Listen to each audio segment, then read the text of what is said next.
전방이 아닌 정치 중심에 서고 싶은 내 남자 유쾌 상쾌 통쾌 정치 토크쇼 정치 인싸. 오늘도 함께하는 분들 먼저 소개해드립니다. 안녕하세요, 장성철입니다. 전남 순천의 천하람입니다. 안녕하세요, 김준우 변호사입니다. 네, 안녕하세요, 형근택입니다. 네, 반갑습니다. 그리고 저는 허이루 아나운서를 대신해서 어제 오늘 진행을 맡고 있는 아나운서 전종환입니다. 자, 마중물 토크 이 얘기로 시작을 해보겠습니다. 좀 시간이 지나긴 했지만 윤석열 당선인과 박근혜 전 대통령이 만났습니다. 만나면 말을 하게 되는 것이고, 윤석열 당선인이 이런 말을 했습니다. 참 면목이 없고 늘 죄송했다. 이제 만남과 이 말에 대해서 어떻게 보시는지 재밌을 것 같습니다. 이거 얘기한 유영하 변호사가 상당히 부적절한 말을 했다라고 말씀드릴 수밖에 없고요. 네. 윤석열 당선인이 얘기한 정도까지는 좋아요. 안타깝고 미안한 마음이 있다라는 것은 괜찮은데, 면목이 없고 죄송했다라는 것은 내가 뭔가 잘못했다라는 느낌을 주잖아요. 수사를 했었으니까. 네, 두 분 사이에서 이런 얘기 뭐 나눌 수도 있지만 이거를 외부로 공포한 유영하 변호사의 판단이 상당히 좀 부적절했다라고 보여집니다. 네, 늘 죄송했다라는 표현을 썼습니다. 늘 저는 죄송했다. 반대로 해석하고 싶은데요. 네. 유영하 변호사 정치 감각이 있다. 왜냐하면 이분이 박근혜 전 대통령이 얼마나 이 얘기를 하고 싶었겠어요, 밖에 가서. 그래서 그냥 한 거다. 대신 해준 거죠. 왜냐하면 안에서 둘이끼리 죄송합니다. 두 분이서 우리끼리는 무슨 제주도 대선 사람이에요? 끝나고 나니까 제주도 해줬네요. 두 분이서 이거 다 녹음 삭제해 주세요. 두 분이서 뭐 죄송합니다. 뭐 이 얘기봐야 할수 모르잖아요. 있죠, 둘이서. 네. 근데 밖에 나와서 딱 얘기하니까 온 국민이 이제 알게 됐잖아요. 죄송하다구나. 아니 그 유영하 변호사가 이 말 나가면 문제될 거 모르겠어요? 알고 그래도 한 그렇죠. 것이다. 그러니까 박근혜 대통령의 이쁨과 사랑을 받는 이유가 다 있는 거죠. 저는 생각이 좀 다른데요. 이건 박근혜 대통령의 이쁨보다도 본인의 언론 노출을 더 높이기 위해서 강한 워딩을 쓰신 게 아닌가. 본인 정치하고 있다. 아니, 왜냐하면은 이게 이번 지방선거가 굉장히 특이한 게, 원래 보면은 그 지지율 올라가고 내려가고 뭐 이런 몇 번의 고비들이 나옵니다. 보통 선거 국면은.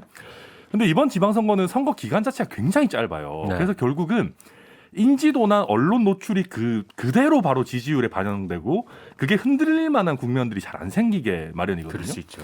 그럼 유영하 변호사 입장에서는 우리나라에서 인지도 최고라고 할 수 있는 홍준표 후보를 상대로 지금 싸워야 되는데, 단기간에 인지도를 높여야 되는 상황이고, 그러면 최대한 언론에 많이 보도될 만한 워딩을 쓸 수밖에 없는 네. 그런 상황이고, 그런데 이제 그 내용에 대한 평가는 저도 장 교수님이랑 동일한 게, 윤석열 당선인이 인간적인 안타까움까지를 드러낼 수는 있지만 죄송하다라고 하시면 안 돼요. 그러니까 설령 그리고 두 분이서 그런 말씀을 했더라도 그 얘기가 외부에 나오면 안 되는데, 그런 면에서 저희 당 입장에서는 두 분의 만남이라는 게 그렇게 플러스가 됐는지는 저는 좀 의문이다. 결과적으로는 잘못된 만남이었다 이렇게 판단을 하고 수도 있을 것 같습니다. 근데 권영세 네.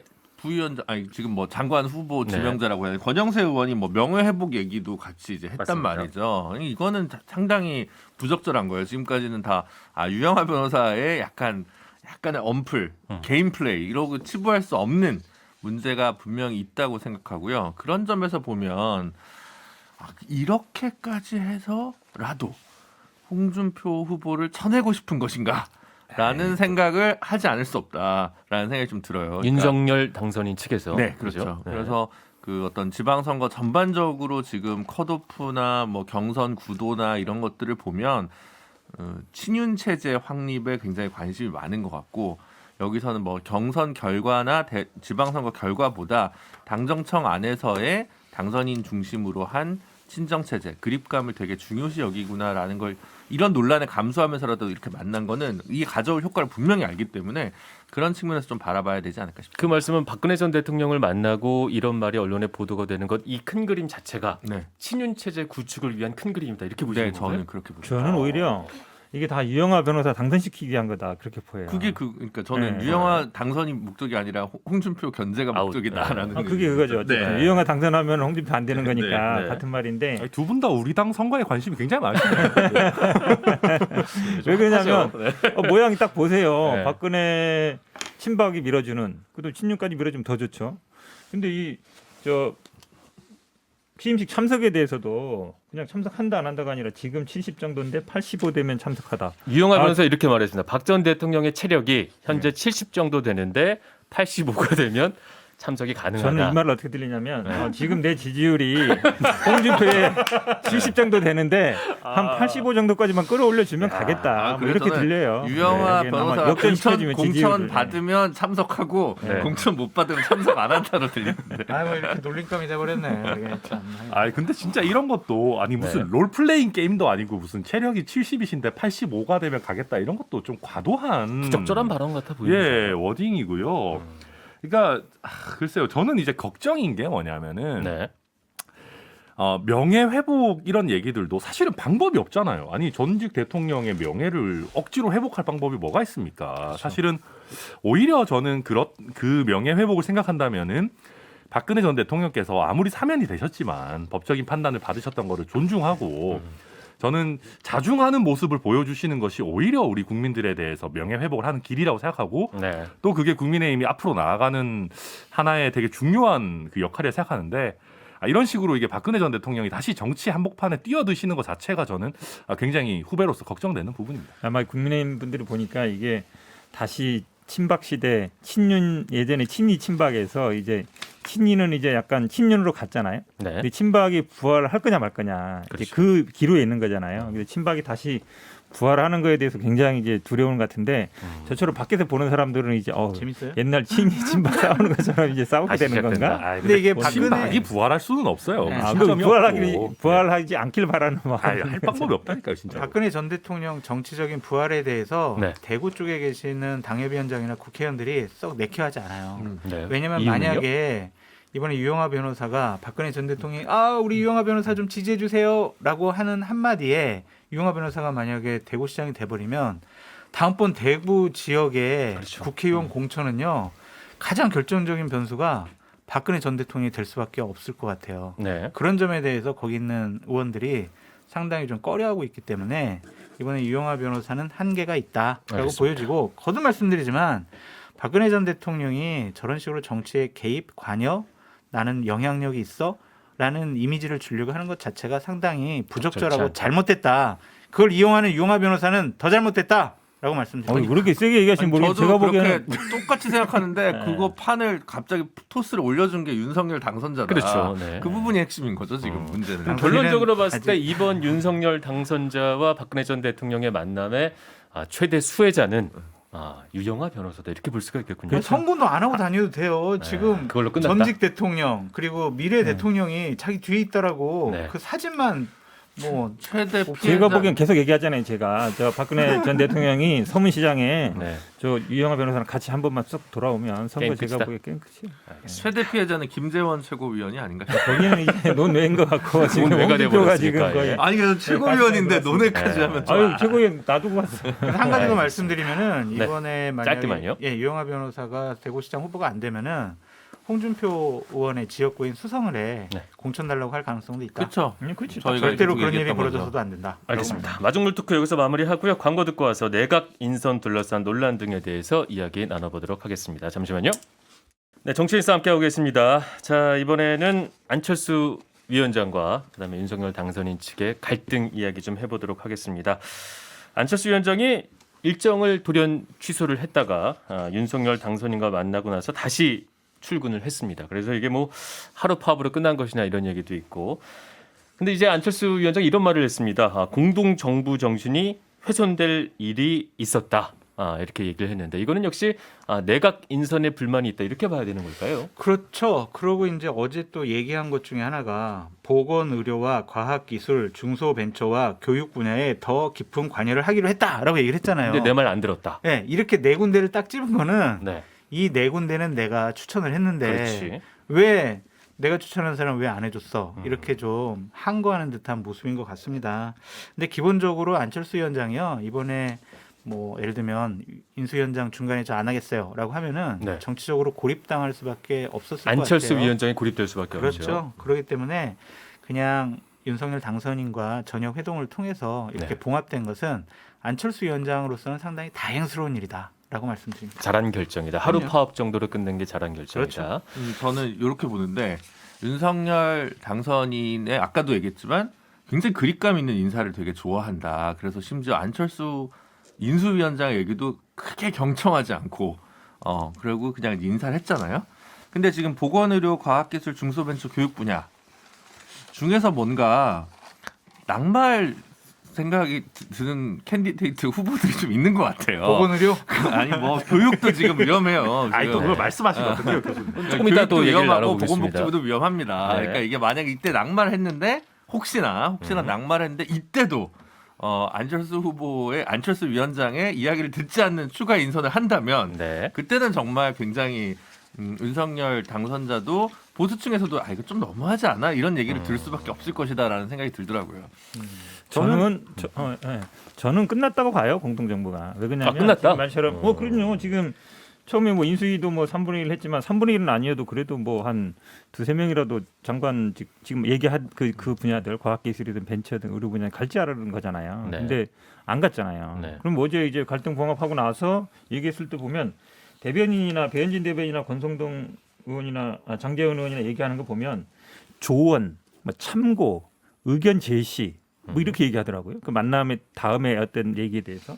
그럼 사실은 조언하고 의견 제시하는 거는 누구나 할 수 있는 일이에요. 아무나 저도 할 수 있어요. 저도 그냥 그렇죠. 이렇게 했으면 할수 좋겠습니다. 있죠, 의견 아무나 할 수 제시는. 있는 일이기 때문에 공동정부에서 무슨 조언을 구하고 의견 제시하는 건 사실은 공동정부 아니에요. 그냥 아무나 할 수 있는 거라 제가 보기에 인수위 끝으로 끝이다. 끝이다. 예, 인수위는 어찌 보면 임시직이잖아요. 그렇죠. 그 인수위가 사실 인수위라는 거는 청와대를 가거나 내각으로 가는 징검다리인데 그 임시직 그냥 주고 말아버린 거예요. 그러니까 임시직으로 끝.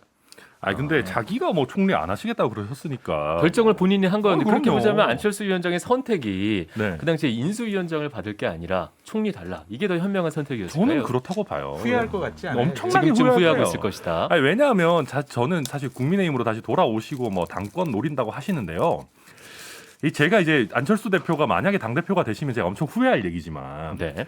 아니 민주당에서도 성공적으로 당권을 잘 못 가지셨던 분이 국민의힘에서 오셔가지고 잘할 거라는 보장이 어디 있습니까?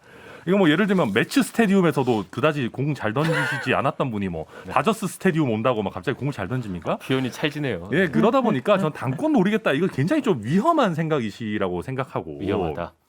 그러면 결국은 인수위에서 챙길 거를 최대한 챙기셨어야 되는데 뭐 방금 현 변호사님 말씀하셨지만 명시적으로 완전히 지분을 떼서 보장해 주는 것 같은 느낌은 아니다. 저도 그거는 동의합니다. 네. 그리고 안철수 위원장이 파업을 더 많이 길게 못 끌고 가는 것도 있다. 만약에 안철수 위원장이 힘이 있고 정치적인 자산이 많았으면은 더 끌고 갈 수 있겠지. 지난번에 이준석 대표 했던 것처럼 했을 그렇죠. 거예요. 지방 부산도 가고. 하루 갔다가 순천도 하루 왔다가 이렇게 한 바퀴 쭉 돌면서 전국의 자기가 전국의 핵심으로 가야겠다라고 했을 텐데 그 정도 정치적인 에너지가 없다는 걸 본인도 아시는 거거든요. 네. 그러니까 윤당선인이 어느 정도 손을 내미니까 그러면 예를 들면 낙마자 내지는 2기 내각 이런 데서 어느 정도 고려를 해달라라는 정도로 마무리한 게 아닌가 저도 그렇게 보입니다. 그 두 가지 부분에 있어서 안철수 위원장이 후회할 것 같아요. 그 후보 단일화 과정 중에서 좀 문서화된 각서를 해놨으면은 보다 더 주장하기가 쉽지 않았을까. 근데 그때 그때는 윤석열 당선이 그런 게 어디냐, 그냥 나 믿고 와라 이렇게 그렇죠. 이러지 않았었나요? 종이 쪼가리가 뭐가 필요하냐 네, 그런 식으로 나 얘기를 믿어라. 했잖아요. 지금은 종이 쪼가리라도 해놓을 걸이라는 후회와 네. 아까 천하람 변호사님 말씀하셨듯이 국무총리 안 받은 게 상당히 후회될 것 같아요. 내각 추천권을 기본적으로 보장하겠다고 했잖아요. 윤석열 당선인이. 그럼 본인이 국무총리 가면은 몇 명 이렇게 내각에 데리고 갈 수가 있었는데 그런 정치적인 선택이 좀 후회될 것 같고 저희가 봐도 아쉬워요. 이 표현하는 거 보세요. 이 국무총리 안 받은 걸 후회한다 그러잖아요. 네. 안 준 거죠. 왜냐면 그 권성동도 그랬잖아요. 핵관 분이. 근데 인수위를 안 받았으면 국무총리 그렇지는 받을 않죠. 수 있는 요구를 좀 더 세게 할 수 있지 않았을까요? 아니에요. 제가 그건 보기에는 아닌가요? 그냥 처음부터 별로 줄 생각이 없었던 것 같아요. 줄 생각이 네. 없더라도 강하게 저는- 주장을 네. 했어야 김준호 해요. 변호사님 말씀 들어보겠습니다.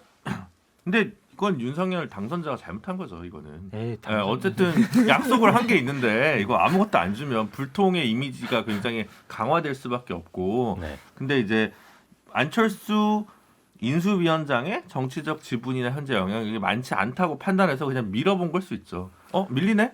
이렇게 해서 그냥 이렇게 해버린 거지. 근데 깔끔하네요, 이거 그건 정리가. 좋은 건 아니에요. 네. 이거를 승부하듯이 이렇게 하는 게 아니라 이제 국정 운영의 책임자가 되셔야 될 분이 네. 용산 집무실 이전과 이런 거를 그 자신의 공약을 그렇게 금과 옥조로 여기시는 분이 이런 문제에 대해서는 내로남불인지 뭔지 이것도 모르겠고 그냥 자기 반어를 계속 한다는 거는 별로 좋은 게 아니라고 생각합니다. 제가 여기서 근데 인수위 내부 분위기를 약간만 전달하면 네, 좋습니다. 아무래도 안철수 위원장 주변에 계시는 인재의 폭이나 수준이 아무래도 이제 국민의당이라는 게 그렇게 큰 정치 단체는 아니었다 보니까 네. 조금 기용하는데 어려움이 있었던 것이 아닌가. 저는 그런 부분들도 고려해야 된다 생각합니다. 저것도 저는 조금 아니라고 보는데 왜 그러냐면 윤석열 당선인도 그랬어요. 왜 추천했는데 왜 안 받았냐 그랬더니 뭐 능력과 인품으로 다 검증했다. 봤는데 능력과 인품이 되는 사람이 없었다는 얘기잖아요. 추천한 사람들이.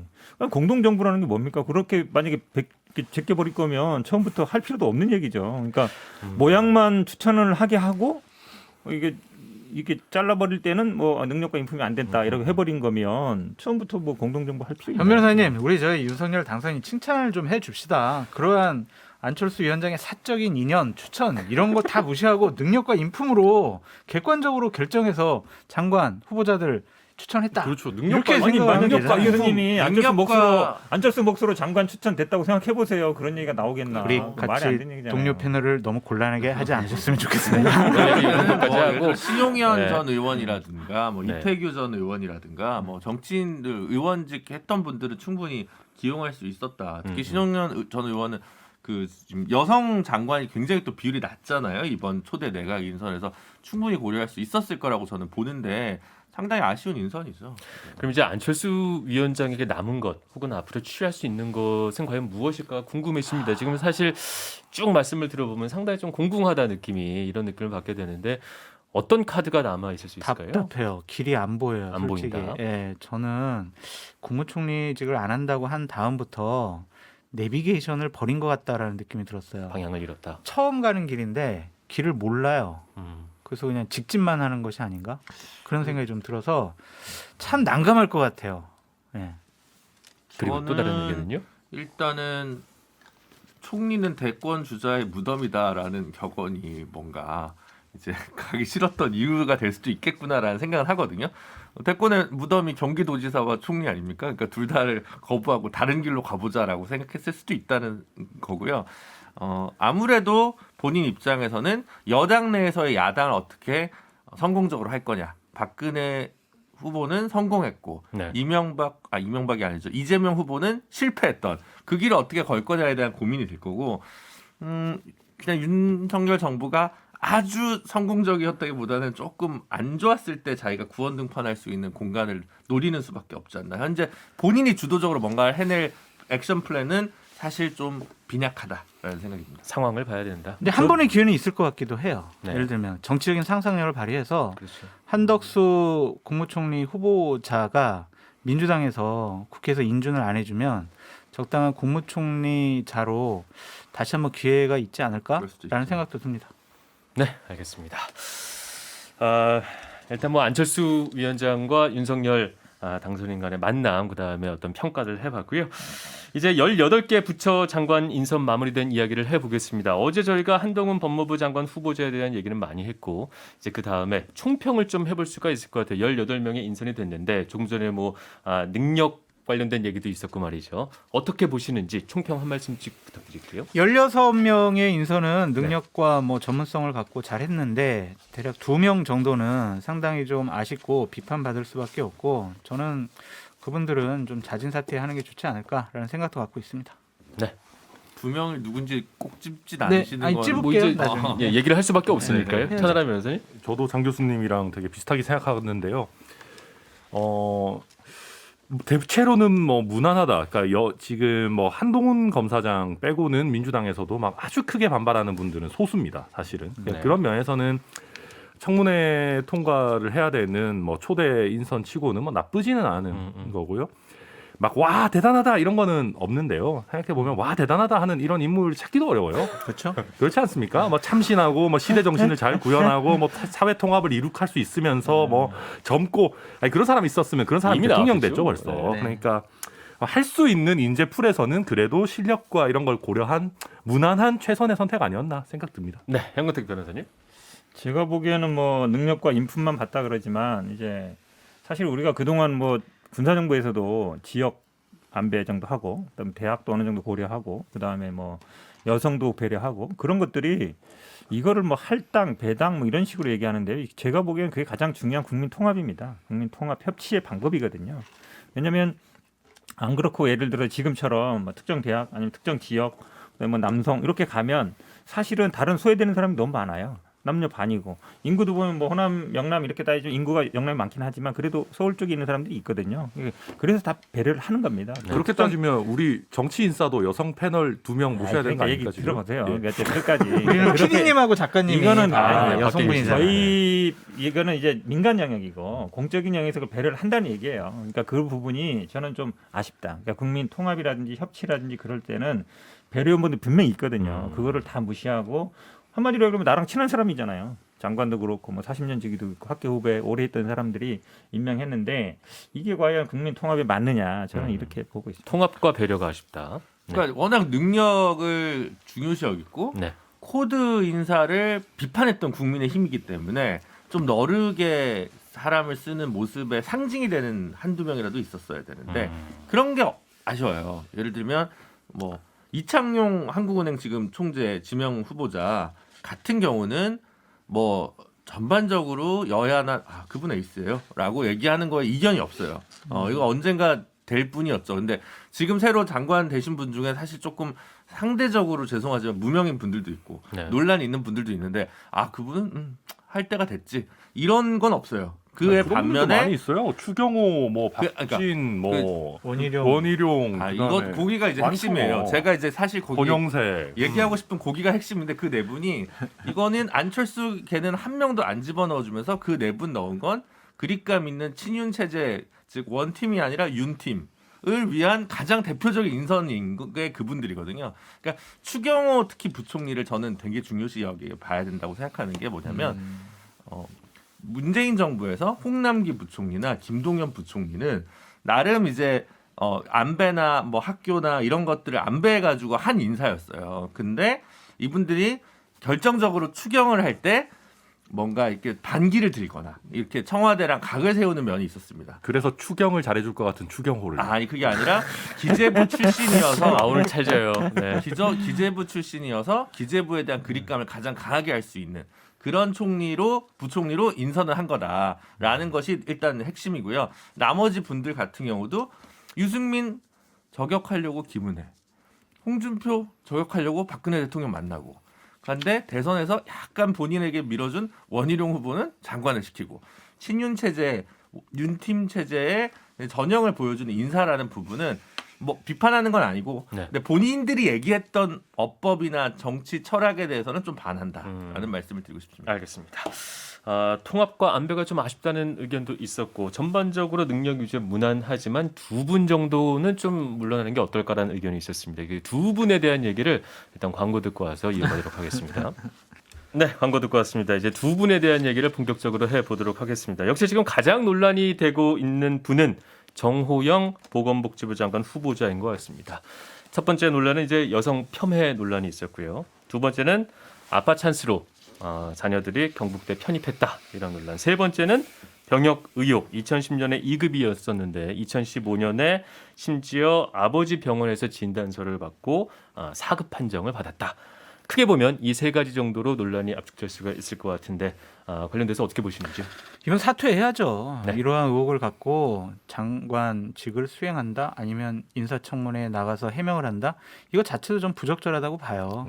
이거는 대통령 당선인에게도 상당한 부담이고 네. 특히 선거를 앞두고 있는 국민의힘으로서는 이 부분을 어떻게 해명하고 방어할 수가 없다라는 생각이 듭니다.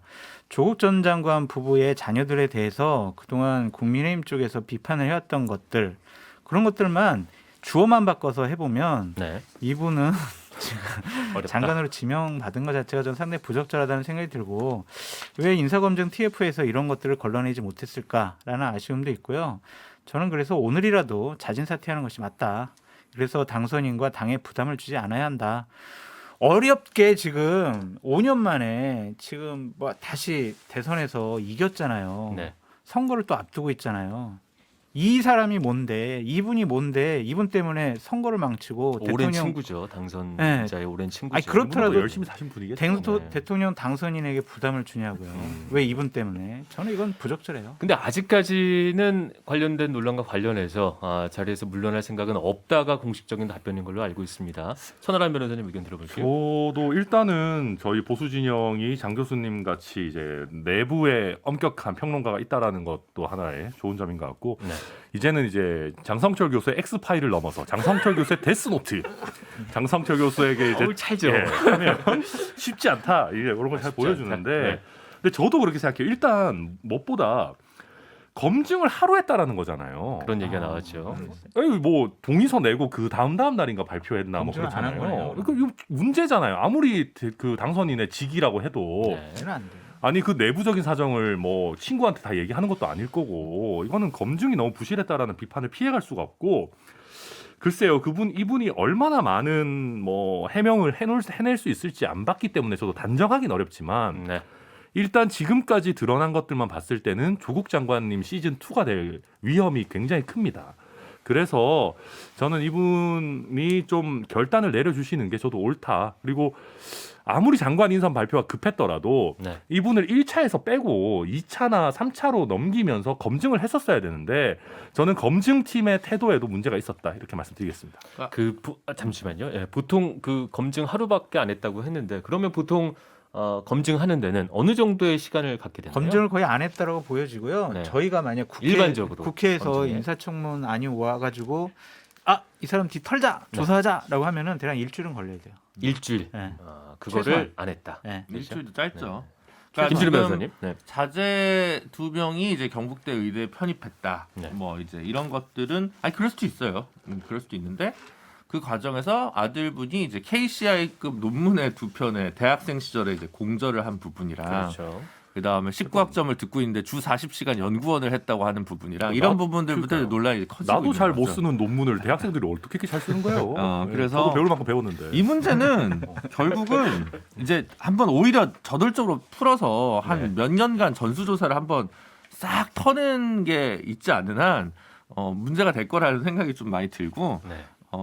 뭐 본인은 억울할 수 있겠죠. 왜 그렇게 생각했을 거냐면 경북대 병원장 됐을 때 청와대에서 한번 스크린 했을 겁니다.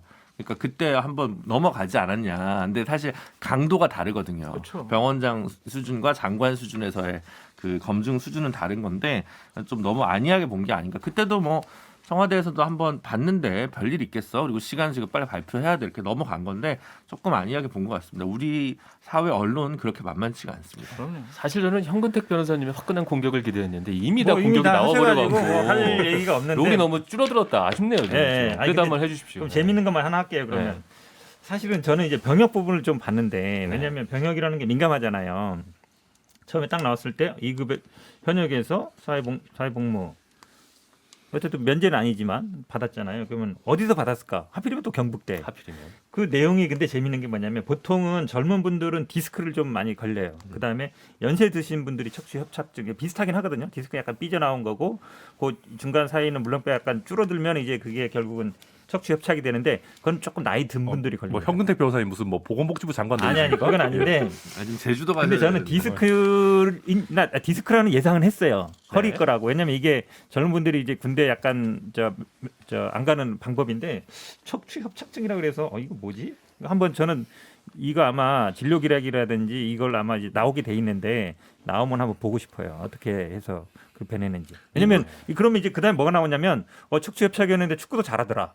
농구도 잘하더라. 막 이렇게 쭉 나오는 거거든요. 네. 그러니까 아마 조만간 아마 친구들 얘기가 뭐 산에도 되게 잘 다니던데 이런 얘기 나올 겁니다. 이분이 지금 논란된 거는 그 나이가 이제 20몇 살 되면서 중간에 이럴 수가 있는데 그 과정에서 몇 년 동안의 진료비 사용 내역이 한 15만 원 정도밖에 안 돼서 이 정도 4급 정도 받으면 이제 계속 꾸준히 물리치료라도 받고 도수치료라도 받고 하면 그거보다는 좀 더 돈이 나와야 되거든요. 근데 네. 그러니까 그에 비해 상대적으로 적으니까 뭔가 좀 의혹이 있는 거 아니냐 이런 이제 의문이 제기되고 있는 거죠. 네, 알겠습니다. 진중권 전 교수가 이게 조국 시즌 2 국힘 편이 될 것이라고 얘기했는데 오늘 말씀 들어보니까 그 지적에 다들 공감을 하시는 분위기인 것 같습니다. 그럴 위험성이 있죠. 뭐 다 네. 들어본 건 아니라서 해명을 그렇긴 네. 하지만. 네. 아니 조국 장관에 비할 바가 아니에요. 네? 조국 장관이 예를 또 들어서 그런 거 하지 아들 맙시다, 우리 딸을 또. 생각해보세요. 아들 딸을 뭐 서울대 로스쿨에 뭐 편입시켰습니까? 아니면 아들을 뭐 군대를 의전원에 안 가겠어요? 편입시켰잖아요. 그게 아니잖아요. 의전원. 그거랑 비교하는 거는 저는 저 아직도 이야기가 조국의 늪에 빠져 있구만. 네? 누구에 빠진 게 아니라 비교할 뭐 거예요. 뭐 지방선거 앞두고 저렇게 해주시면 좋죠. 뭐. 이 정도로 네. 하시죠. 네. 요거 얘기 시작하면 또 오늘 프로그램 다 얘기해야 되니까 다음 얘기로 넘어가도록 하겠습니다.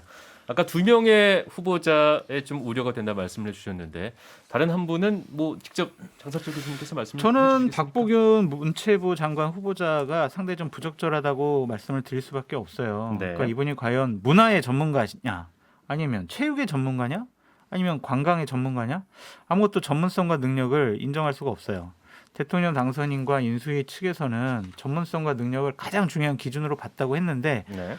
어디에서도 이분이 전문성이 있다라고 볼 수가 없습니다. 또 첨언을 그냥- 해드리자면 중앙일보 기자 출신인데 기자 시절에 썼던 칼럼들이 또 문제가 되고 있습니다. 전두환식 리더십의 바탕은 을이다. 또 전두환 씨의 29만 원 예금 논란을 혐오의 압축이라고 했다든가요. 아니면 이제 5.16 군사정변을 산업화의 상징, 근대화 혁명의 시작이다. 이런 표현을 해서도 논란이 되고 있습니다. 그래서 이분을 지명을 하면서 논리가 뭐였냐면 네. 기자들과 언론인 분들과 뭐 소통을 잘하셔가지고 잘할 것이다. 이것 때문에 이 장관 시켰는데 그게 맞습니까?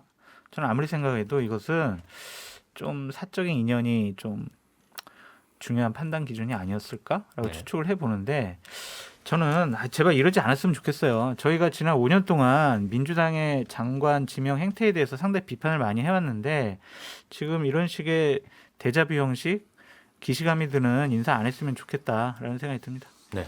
네, 저도 말씀드리면 이게 그 사실은 아까 정호영 복지부 장관 후보자랑 비슷해요. 두 분 다 그 보건복지부 내지는 문화체육부의 핵심 업무와 별로 관련이 없는 분들이에요. 그래서 능력 면에서 장 교수님의 지적이 충분히 나올 법하고 저는 그리고 이 칼럼들 전두환 뭐 의리 심지어 5.16 군사 쿠데타를 무슨 뭐 산업화의 상징 근대화 혁명 굉장히 부적절한 얘기들이죠. 네. 그러니까 저희 국민의힘이 보수 정당이라고 하려면 맨날 얘기하는 자유민주주의 헌법수호 아니 군사 쿠데타가 뭡니까? 자유민주주의와 헌법수호에 완전히 반하는 거 반하는 아니겠습니까? 것이죠. 그래서 물론 우리가 박정희 정권에 대해서 공과 가에 대해서 뭐 평가가 있어야 된다라는 얘기는 할 수 있지만 저희 국민의힘은 오히려 과 쪽을 더 염두에 두고 항상 죄송한 마음을 가져야 되는 게 저는 국민의힘이 마땅히 가져야 되는 태도라고 생각하는데 여기서 무슨 전두환식 리더십을 높게 평가하고 5.16 군사 쿠데타에 대해서 제대로 된 역사적 인식을 갖지 않은 분을 저희가 내놓는다는 거는 저희 국민의힘이 그럼요. 21세기에 걸맞는 건전한 보수 정당으로 나아가는데 오히려 또 국민들에게 눈살을 찌푸리게 한다. 저는 그래서 이런 기본적인 칼럼은 체크를 하셨을 것 같은데 왜 이런 논란이 나오는지 사실 좀 안타깝습니다. 그럼 이것조차도 체크가 잘 안 돼서 이런 문제가 생기고 있다고 볼 수 있을까요?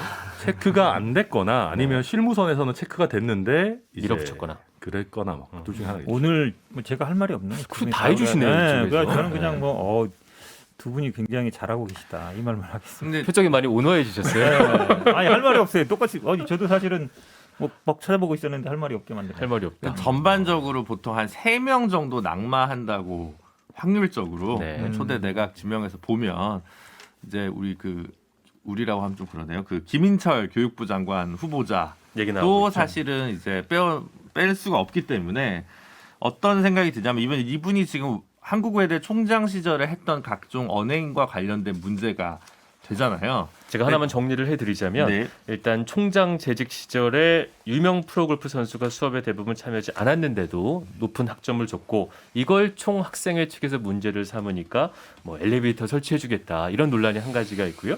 두 번째는 이제 학생들을 대상으로 뭐 고위공무원, 국회의원, 의사 너희 부모님이 누구냐 이걸 조사했다.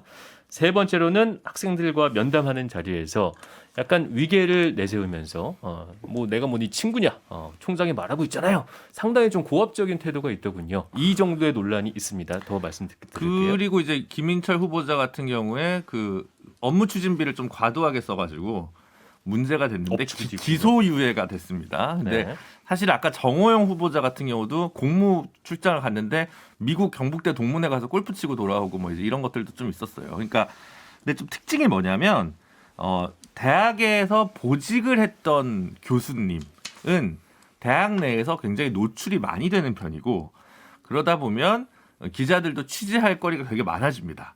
네. 보직을 안 한 교수님이 장관이 되면 예를 들어 뭐 공대 교수님이 되면 그분 잘못돼도 그 대학원 랩 출신의 분들이 다 불이익을 받을 수 있기 때문에 크게 고객 제보가 있기가 얘기가 안 어렵습니다. 나오구나. 근데 보직을 하신 분들, 뭐 학생처장, 교무처장, 부총장, 총장 하신 분들은 다 이게 뭔가 구설에 오른 게 있으면 체크가 되게 빨리 돼요. 네. 지난번에 조대엽 장관이 문재인 정부 초기에 낙마했던 것도 뭔가 아마 학생처장인가요? 했을 때 학생들과 있었던 부적절한 발언이 되게 문제됐던 거잖아요. 그래서 그런 거랑 좀 비슷한 결에서 보면 아마 김인철 후보 같은 경우는 그런 부분이 되게 좀 드러나기 쉽고 아마 쉽지 않을 것이다. 왜냐하면 특히 기소유예를 받았다는 건 유죄나 마찬가지라는 거를 검찰에서 인정한 거거든요. 근데 이 경우도 크로스 체크가 안 됐다는 건 저는 좀 이해가 가기 어렵습니다. 재미있는 거 하나 드릴까요? 네, 말씀해 주시죠. 이 금수저 조사했다 그러잖아요. 7개 직업군. 네. 뭐 중앙부처 국장, 기초단체장, 국회의원, 종합병원 과장, 판검사, 대기업 금융권 상무이상, 일반기업 대표, 큰 식당 대표도 있다. 장군, 부시장, 구청장까지 쭉 이렇게 어찌 보면 나름대로 이렇게 봤을 때 이런 분들은 있으면 이제 얘기하라는 거잖아요. 그럼 본인 학교에도 뭔가 기여할 수 있고 아니면 그럼 이제 일반 평범한 직장인이나 일반 뭐 가정주부라든지 자영업하는 사람이라든지 아니 이런 사람들은 요 리스트에 안 들어가는 거잖아요. 네. 나름대로 이 기준을 세우는 게 이게 사실 어찌 보면요. 꼭 학교에서 이런 것 같지만 이게 무슨 로스쿨 들어갈 때나 아니면 무슨 뭐 편입할 때나 학교에서 뭘 할 때나 사실은 어느 정도 요런 기준으로 거의 봐요. 요런 직업들 부모들이 있으면 좀 편하단 말이에요. 면접을 네. 보거나 뭐 할 때도. 그러니까 이거는 단지 참고적인 조사가 아니라 우리 사회에서 그러니까 저도 사실은 그런 경험 이런 것 100%는 아니지만 면접을 하거나 학교에 들어가거나 아니면은 뭐 로스쿨이라는 면접을 하고 이럴 때 참고하는 사항이에요. 네. 사립학교 같은 데서. 그러니까 굉장히 어찌 보면 문제가 있는 거죠. 그렇죠. 아 근데 제가 저희 모교 로스쿨 면접도 해보고 그랬지만 그렇지 않은 경우도 훨씬 많고요. 지금은 뭐 그런 건 금지돼 아니다. 있습니다. 예, 완전히 예. 기재가 금지돼 아니, 있어서 자꾸 여기서 죄송한데 네. 어쨌든 이런 기준들이 암묵적으로 이 사립학교나 이런 데서 작용하고 있다는 게 저는 좀 안타까운 거예요. 네. 아무튼 그게 또 너무 우리가 과하게 하면 안 된다는 말씀드리고 저는 이게 약간 2030 표심에 너무 악영향이 미치지 않을까 걱정이 돼요.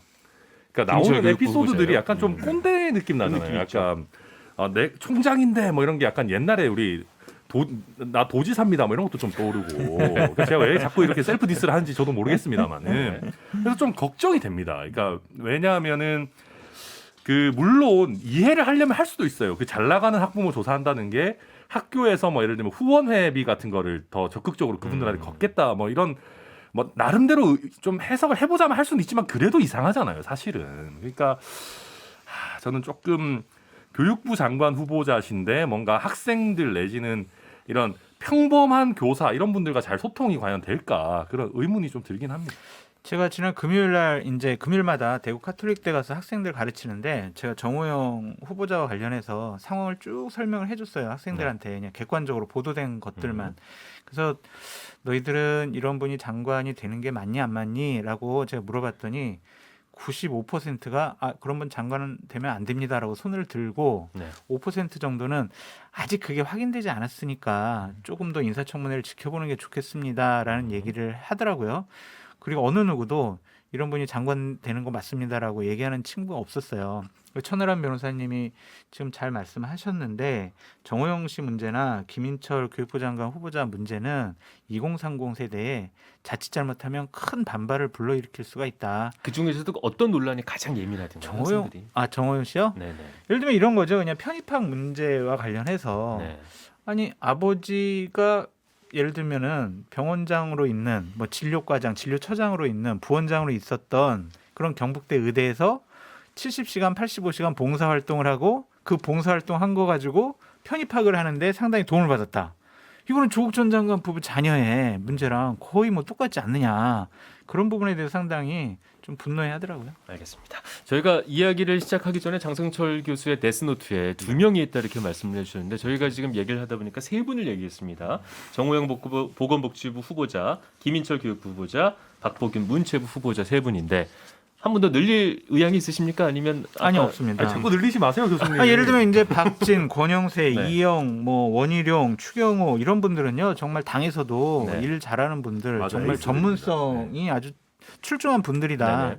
특히 저는 원희룡 전 지사의 국토교통부 장관직이 상당히 전 주목이 돼요. 그러니까 기대가 인사청문회부터 네. 장관직 수행까지 상당히 주목이 되는 게 결코 밀리지 않으려고 할 거예요. 민주당 의원들의 네. 여러 가지 얘기에. 그리고 지금까지 나온 여러 가지 집값을 잡기 위한 정책 같은 경우에는 상당히 박근혜 이명박 정부 때 집값이 안정됐을 때 그때 정책이었고요. 이분이 도지사를 기본적으로 해봤기 때문에 교통 분야에도 기본적인 노하우가 있어요. 정말 제일 기대되는 분 중에 한 분이다라고 말씀드립니다. 그럼 국힘 내부에서도 저희가 말한 세 분은 좀 자진사퇴 하셨으면 좋겠다 이런 분위기가 있다고 봐도 될까요?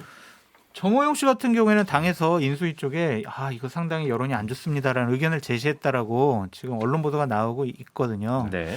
그래서 이 부분만큼은 좀 문제가 될 것 같아요. 네, 저도 교수님 말씀 맞고 김인철, 박보균 이 두 분에 대해서는 아직 당에서도 가지고 있는 정보가 많지는 않은 것 같아요. 그냥 조금 더 확인해봐요. 네, 언론 보도를 보면서 확인하고 있는 정도 상황인 것 같고, 그래서 네. 아마 분위기를 볼 것 같다. 저도 그 정도입니다. 근데 오늘- 다른 네. 후보자들도 아직 뭐가 드러나지 않은 거죠. 왜냐하면 그러니까 TF라고 해서 이런데 이제 각 언론사별로 인사 검증 TF를 만들어서 다 이제 파고 있습니다. 그래서 사실 지금 단계에서 알 수는 없고 먼저 드러난 분들 중심으로 지금 이야기가 나오는 거죠. 재밌는 얘기 하나 해드리면은 지금 막 논란이 좀 되고 있는 장관 후보자들 있잖아요.